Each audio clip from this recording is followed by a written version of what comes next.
मंगलनामा मंगलधामा मंगल रूप तुझे अमंगलाने जीवन भरले प्रभुराया माझे दयाळा प्रभुराया माझे सर्वज्ञ श्री चक्रधर स्वामी की जय। भक्ति की शक्ति ने कमाल कर दिया रास्ते के दिल को गुलाल कर दिया भक्ति की शक्ति ने कमाल कर दिया रास्ते के दिल को गुलाल कर दिया दिल से नमन है आपके आगमन को आपने हमारे आंगन को माला माल कर दिया। बारिश ऐसी हो जाए कि समुद्र में तूफान आ जाए बारिश ऐसे हो जाए कि समुद्र में तूफान आ जाए और तालियां ऐसे बजे कि महफिल में जान आ जाए। शांतरम्य निशीच्या सहवासात रात राणीच्या सुगंधात होत असलेल्या या शारदीय व्याख्यानमालेचे अध्यक्ष परम पूजनीय परम आदरणीय प्रातस्मरणीय मम गुरुवर्य आचार्य श्री मामाजी यांना माझा शतशः दंडवत प्रणाम तसेच अच्युत गोत्रीय बालगोपालांना माझा दंडवत प्रणाम। माझ्या विषयाचे नाव आहे त्याग। त्याग अशा गोष्टीचा केला पाहिजे की जी गोष्ट आपल्याला आवडते आणि आपण त्याचाच त्याग केला पाहिजे मग ती कोणतीही गोष्ट असो। जेव्हा आपण त्याग करतो तेव्हा परमेश्वर आपल्याला काहीतरी फळ देतो। एका नदीच्या काठावर एक जहाज आहे आणि त्याला दुसऱ्या किनाऱ्यावर जाण्यासाठी पहिल्या नदीच्या काठाचा त्याग करावा लागतो तसेच दुसऱ्या किनाऱ्यावर जाण्यासाठी खूप लाटांचा सामना करावा होतो। तसेच आपल्या आयुष्यातही खूप संकट येतात आणि आपल्याला त्या संकटांचा सामना करून पुढे जायचं असतं आणि आपल्यातील जे काही विचार जे काही वाईट विचार जे काही व्यसन जे काही आळस आहे त्यांचा आपल्याला त्याग करून आपलं आयुष्य आनंदित आणि प्रफुल्लित करणे हे आपल्या हातात आहे आणि ते आपण केलं पाहिजे। असेच आपल्या मनोभाव चरित्रात पण महानुभाव इतिहासाची पाने उघडून पाहिली तर प्रत्येक पानावर एकेका व्यक्तीचा त्याग एक एक नवी शिकवण आपल्याला मिळते। तसेच एक व्यक्तिमत्व खेळगोई त्याग खेळगोईच्या त्यागाची प्रशंसा मी आज तुम्हाला सांगणार आहे। स्वामींनी खडकुली येथे खेळगोईच्या त्यागाची प्रशंसा केली। खेळगोई या विधवा होत्या त्यांच्याकडे खूप द्रव्य होते। त्यांनी त्यांच्या आसूची काळामध्ये म्हणजे 800 वर्षापूर्वी त्यांची देवपूजा 1.25 लाख रुपयांची होती। त्यांनी एवढे सोने लावले होते की 1.25 लाख खर्च करून आभूषणे करून अन्नदेवतेच्या मूर्तीला ते लावले होते। त्यांच्या हाताखाली काही व्यापारी लोक होते ते माल आणायचे बाहेर नेऊन विकायचे आणि पैसे द्यायचे आणि आलेले पैसे ते साठवून ठेवायचे। मग त्यांच्याकडे खूप गायी होत्या खूप म्हशी होत्या अपार दूध निघायचं। मग एक दिवशी त्या गोसाव्यास अनुसरल्या आणि दरवाजाला साखळी लावली पण कुलूप सुद्धा लावलं नाही। मग घरात कुत्रे घुसले आणि दुधाच्या घागरी तुपाच्या घागरी खाऊन सांडून पण दिल्या। मग आलेले व्यापारी ते परत आले। मग त्यांचा भाषा त्यांना सांगायला गेला तुमचे व्यापारी परत आले आहे तुमचे तिकडे सर्व काही वाया जात आहे तुम्ही लवकर घरी या आणि तुम्ही तुमचे सांभाळा। मग खेळगोई स्वामींना विनविते गोसावी येते काही पाहिजे काही आणू स्वामी। स्वामी म्हणतात आम्हाला काही लागत नाही। मग खेमाईसा भाच्याला म्हणते तुला जे करायचे आहे ते कर ते सर्व तुझे सांभाळी। मग त्यावर स्वामी एक वचन निरूपण करतात एक म त्यागिया एक अनिष्ट त्यागिया एक स्वतेव जायते विळसांडी। याचा अर्थ म्हणजे एक म त्यागी आहे जसे खेळगोईने जड चेतन पदार्थाचा त्याग केला। अनिष्ट त्यागिया म्हणजे ज्याच्याकडे जड चेतन पदार्थ आहे पण तो सर्व अनिष्टकारक आहे मला नरकाकडे घेऊन जाणार आहे।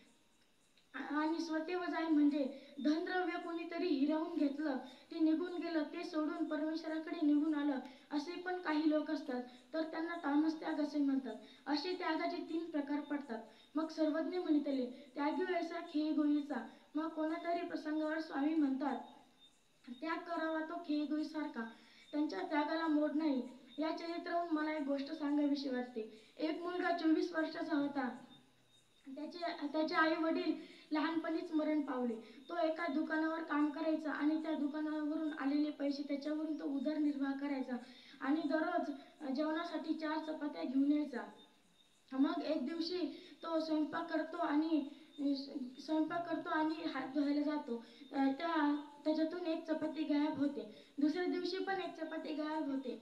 मात्र तो तिसऱ्या दिवशी लक्ष ठेवून राहतो आणि बघतो तर उंदीर चपाती घेऊन जातो आणि त्या उंदराला पकडतो आणि म्हणतो ही माझी चपाती आहे। उंदीर म्हणतो, नाही, ही माझ्या नशिबात आहे, ही मीच खाणार. मग तो म्हणतो, माझे जीवन खूप हलकेच आहे, खूप संकट आहे, आणि जर तू त्यातली एक चपाती घेऊन जाशील तर मग मी काय खाणार. मग तो उंदीर म्हणतो, तुझे हे सर्व संकट प्रश्न एकच माणूस सोडू शकतो. तो म्हणतो, सांग.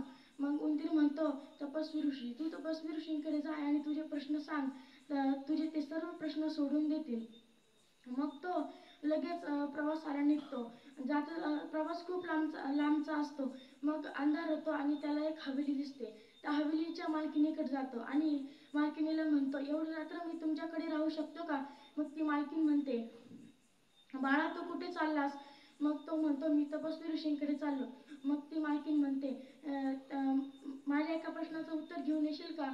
मग तो म्हणतो, हो. मग मालकीण म्हणते, माझी एक मुलगी आहे, ती 20 वर्षाची आहे, ती अजून एकही शब्द बोललेली नाही, ती कधी बोलेल. मग तो तेवढी रात्र तिथे थांबतो आणि पुढच्या प्रवासाला निघतो. गेल्यावर त्याला एक बर्फाचे डोंगर लागतात आणि तिथे एक जादूगार बसलेला असतो. तो तपश्चर्या करत असतो. मग तो जादूगार त्याला म्हणतो, बाळा, तू कुठे चाललास. मग तो म्हणतो, मी तपस्वी ऋषींकडे चाललो. मग जादूगार म्हणतो, माझ्या एका प्रश्नाचं उत्तर घेऊन येशील का. मग तो म्हणतो, हो. जादूगार त्याला म्हणतो की मी 1000 वर्ष झाले तपश्चर्या करतो, मी स्वर्गवासी कधी जाईल. मग जादूगार त्याला त्याच्या जादुई छडीने डोंगर पार करून देतो. मग समोर गेल्यावर त्याला एक नदी दिसते. नदी दिसते. त्या काठाला एक कासव असतो आणि तो कासवाला म्हणतो, मला एवढी नदी पार करून देतो का. मग तो म्हणतो, हो. मग कासव त्याला म्हणतो, तू कुठे चाललास. मग तो म्हणतो, मी तपस्वी ऋषींकडे चाललो. मग कासव म्हणतो, माझ्या एका प्रश्नाचं उत्तर घेऊन येशील का. मग तो म्हणतो, हो. कासव म्हणतो, मला ड्रॅगन बनायचे आहे, मी कधी बनेल.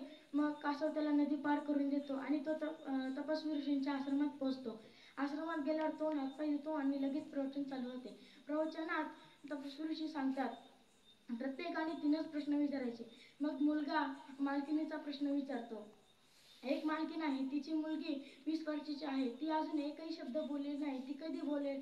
मग तपस्वी ऋषी सांगतात, जेव्हा तिचे लग्न होईल तेव्हा ती बोलायला लागेल. मग तो जादूगारचा प्रश्न विचारतो. एक जादूगार आहे, तो 1000 वर्षापासून तपश्चर्या करतो, तो स्वर्गवासी कधी जाईल. मग तपस्वी ऋषी सांगतात, जेव्हा तो त्याच्या हातातली जादुई छडी सोडेल तेव्हा तो स्वर्गवासी जाईल. मग तो कासवाचा प्रश्न विचारतो. एक कासव आहे, त्याला ड्रॅगन बनायचे आहे, तो कधी बनेल. मग तपस्वी ऋषी सांगतात, जेव्हा तो त्याच्या अंगावरचे कवच काढेल तेव्हा तो ड्रॅगन बनेल. मग प्रवचन संपल्यावर तो आपल्या घरी येतो. येता येता त्याला कासव भेटतो. मग तो कासवाला सांगतो की तू जेव्हा तुझ्या अंगावरचे कवच काढशील तेव्हा तू ड्रॅगन बनशील. मग कवच काढल्यावर त्याच्यात खूप हिरे मोती असतात. मग कासव म्हणतो, मग याचं मी काय करू, तू घेऊन टाक. मग तो घेतो. मग समोर गेल्यावर त्याला जादूगार भेटतो. मग जादूगारला तो म्हणतो की जेव्हा तू तुझ्या हातातली जादुई छडी सोडशील तेव्हा तू स्वर्गवासी जाशील. मग जादूगार म्हणतो, मग मी या छडीचं काय करू, तू घेऊन टाक. मग समोर गेल्यावर त्याला मालकीण भेटते.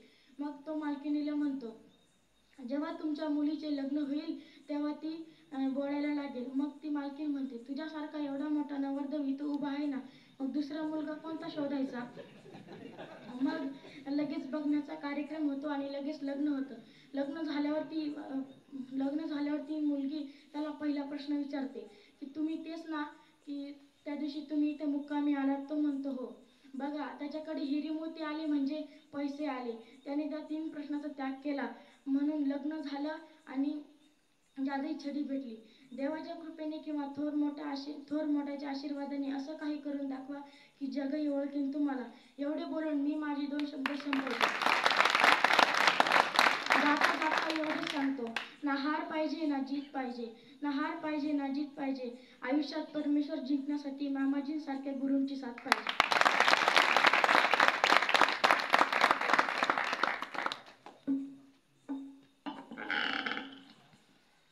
धन्यवाद दादा.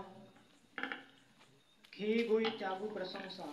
आपण लीळा चरित्रामध्ये जर बघितलं तर प्रशंसनीय त्याग कोणाचा, तर प्रत्यक्ष भगवंताने ज्यांच्या त्यागाची प्रशंसा केली अशा महत्त्वपूर्ण चरित्राची लीळेची आठवण आम्हाला करून दिली, त्याबद्दल धन्यवाद. अतिशय महत्त्वपूर्ण विचार आपण या ठिकाणी व्यक्त केले.